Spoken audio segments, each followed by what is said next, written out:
Hi, and welcome to our second monthly case study. Today, we're going to be looking at a client who operates a business via a trust, and he is wanting to bring in 2 to 3 new equity partners.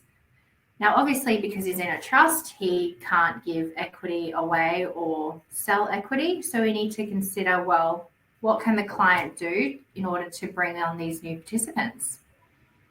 So firstly, we need to consider how we're going to get the client into a company structure, and we want to do that in a way where tax, whether it's CGT and stamp duty, is minimal, considering it's moving to that new structure, and he's then going to have a secondary CGT event when he sells the shares to the incoming participants.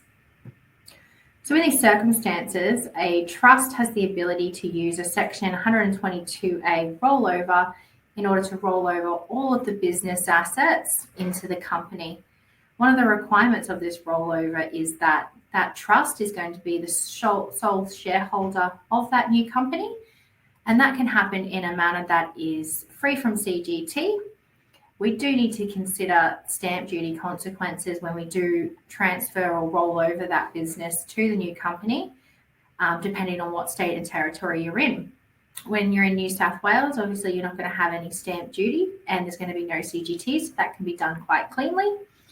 Here in Queensland, we do have a new corporate restructure relief exemption for stamp duty. So as long as the business hits some particular points in relation to their turnover and assets, you should be able to be exempt from stamp duty as well when you do that initial transaction.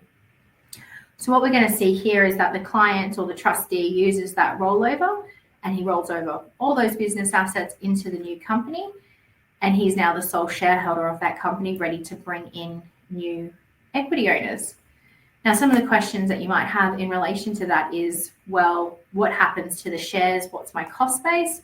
Well, generally speaking, your cost base of the shares in the business is going to be equal to what the cost base of the business was. There are different rules if there is non-CGT assets, so depreciating assets, trading stock, etc., may slightly vary that cost base.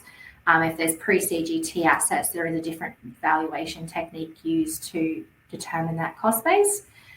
And secondly, obviously, we're considering on selling further shares to the new equity owners. Will you be able to access the 12-month 50% discount? Well, yes, you can, because there's particular provisions in the rollover that confirm, well, not in the rollover, but in the Tax Act generally, that say when you've used a rollover, you maintain that ownership. So that includes that 12-month period. It doesn't need to be redone in order to obtain that. So what that means is the client can successfully transfer the business to that company without CGT and most likely stamp duty consequences. And then he can sell his shares in that company to the new participants and use the 50% CGT discount. And if available, he can also use any small business CGT concessions. So it's a relatively short case study today, but one that can be quite crucial because, lots of clients out there do operate in trusts. And quite often you do have circumstances where new participants want to buy in. Thanks for today. And if there's any questions, please contact Cleary Hall.